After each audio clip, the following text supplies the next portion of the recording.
Let's start with something uncomfortable. Every single person watching this video believes they are morally justified. Not sometimes right, not trying their best, but fundamentally deeply morally correct. Even the people you disagree with, especially the people you disagree with, that alone should bother you.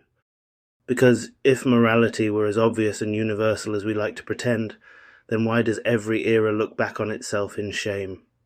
Why did intelligent people defend slavery? Why did religious people burn women for witchcraft? Why did ordinary families support segregation? Why did entire populations cheer for war? Those people weren't thinking, we are the villains. They thought they were right, just like you do. The moral certainty problem? The internet has made something painfully clear. People don't just disagree about facts. They disagree about what is good, bad, acceptable, evil, normal, and unforgivable. And yet, everyone speaks as if their moral framework is self-evident. Listen to how people talk. This is obviously wrong.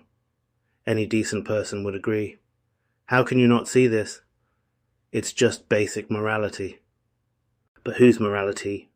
Based on what? Grounded in where? That question is where philosophy begins, and where most people stop thinking. Hume, morality isn't rational, it's emotional. Let's start with David Hume, because he absolutely dismantled the fantasy that morality comes from pure reason. Hume argued something radical for his time. You cannot derive an ought from an is, meaning facts alone cannot tell you what you should value. You can know what happened, who did what the consequences are. But none of that logically tells you whether something is morally good. Hume went further and said that morality comes from sentiment, not reason. We don't decide murder is wrong because of logic. We decide it's wrong because we feel horror. We don't oppose cruelty because of syllogisms, we oppose it because empathy hurts. In other words, morality isn't discovered like mathematics, it's experienced like emotion. That doesn't make it meaningless, but it does make it human, not universal law. If morality were objective, it would look the same everywhere. Here's a simple test. If morality were objective in the same way physics is objective, then every culture would agree on it. Every era would express it similarly. Moral progress wouldn't exist because there'd be nothing to progress toward. But history shows the opposite. There are cultures where honor killing is moral. Child marriage is normal, ancestor worship is sacred. Homosexuality is celebrated, homosexuality is criminal. Women lead society, women are property. These aren't fringe cases. These are entire civilizations confident in their morality. So either billions of people across history were morally blind, or morality is shaped by culture, power, context, and psychology. Philosophy leans heavily toward option 2. Nietzsche, morality is a human construction. Friedrich Nietzsche didn't just question morality, he took a sledgehammer to it. Nietzsche argued that morality is not a divine code. It's a human invention. Specifically, he believed moral systems were created by groups to serve their interests. He distinguished between master morality, values like strength, excellence, self-assertion, slave morality, values like humility, obedience, self-denial. His claim was brutal. Morality is often the language of the powerless, used to restrain the powerful. He famously wrote, "There are no moral facts, only moral interpretations." That doesn't mean anything goes. It means moral systems are constructed frameworks, not cosmic laws. And if that's true, then moral certainty becomes dangerous, because certainty feels like truth, but it may actually be conditioning. Why everyone thinks they're the hero. Psychologically, humans are wired to see themselves as justified. Cognitive science shows this constantly. People reinterpret their behavior to look better. They minimize their own harm, they maximize the harm of others. They frame themselves as victims, even when powerful. This is called moral self-licensing and motivated reasoning. You don't ask, is my belief correct? You ask, how can I defend my belief? That's not philosophy. That's identity protection. And the more public your moral stance becomes, the harder it becomes to revise it, because changing your mind now feels like humiliation. So people double down, social media and the performance of morality. The internet didn't invent moral outrage, but it industrialized it. Morality online is no longer just about values, it's about status, being seen as informed, righteous, compassionate, on the right side of history, has become social currency. This creates a new incentive, not to be ethical, but to be seen as ethical. Philosophers like Michel Foucault would have loved the internet because he argued that morality is deeply entangled with power, not just government power, social power, reputational power, normative power. Who gets to decide what's acceptable? Who gets to shame? Who gets to cancel? Who gets to define harm? These aren't neutral moral processes, they're political ones. Moral progress, evidence that morality changes. People often say, we've progressed morally. They're usually right. We now condemn things that were once normal: slavery, colonial brutality, marital rape, child labour, denying women education. But notice what this implies. If morality can progress, then morality is not fixed.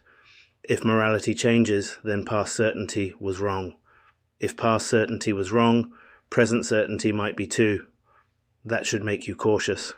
Not silent. Not passive, but cautious. The real danger of moral certainty.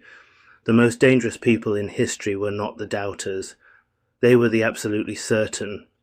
People who believed God was unquestionably on their side, their nation was unquestionably superior, their enemies were unquestionably evil, their violence was unquestionably justified. Certainty feels like conviction, but it often hides lack of reflection.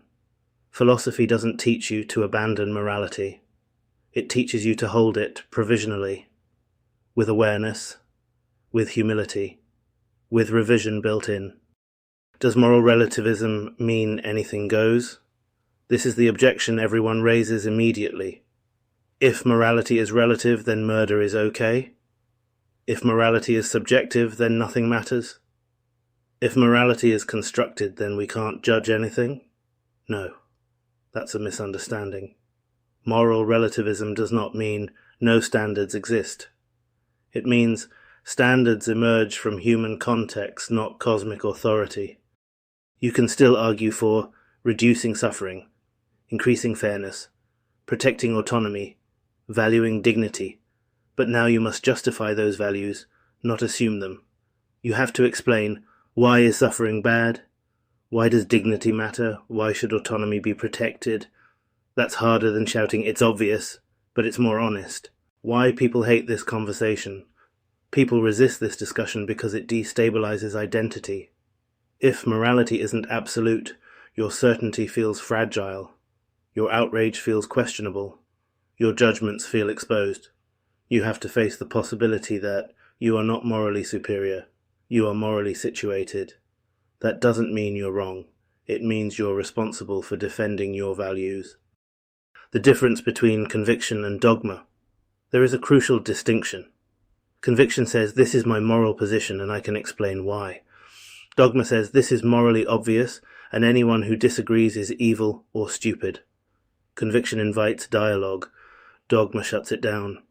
One is philosophical, the other is authoritarian. And most online morality today is dogma dressed up as empathy. Can we still criticize harm? Yes, absolutely. Recognizing that morality is constructed does not paralyze criticism. It sharpens it. You can still argue that cruelty increases suffering, that inequality damages societies, that abuse destroys autonomy, that power needs accountability. But now your arguments must be grounded in consequences, coherence, consistency, empathy, reasoned values, not just emotional certainty. A better question than who's right. Instead of asking who is morally right, try asking what values are being prioritized here, who benefits from this moral framework, who is harmed by it, what assumptions does this position rely on, what alternatives exist. That's philosophical thinking. not reactive thinking. Why this matters personally, and this isn't abstract, it affects how you judge others, how you forgive, how you punish, how you argue, how you see disagreement. If you believe your morality is unquestionably correct, disagreement feels like hostility.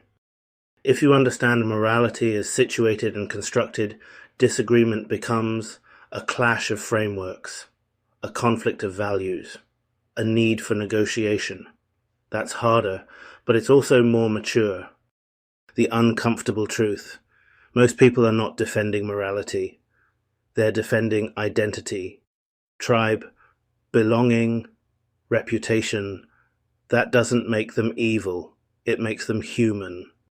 But recognizing that fact allows you to step back and ask, am I reasoning, or am I reacting? Am I evaluating, or am I performing? Where this leaves us, morality is not written into the fabric of the universe. It is written into culture, language, psychology, power structures, shared narratives. That doesn't make it meaningless. It makes it fragile, negotiated, ongoing. Morality isn't discovered, it's maintained. And that means you are not just a moral judge, you are a moral participant. And the most honest moral position is not, I am right. It is, this is what I value, this is why I value it, and I am open to examining it. That's not weakness, that's intellectual integrity. Because if morality is relative, and evidence strongly suggests it is, then the most dangerous thing you can be is certain. If morality were universal, everyone would agree. They don't. So the real question isn't, why are they so wrong? It's, why am I so sure I'm right?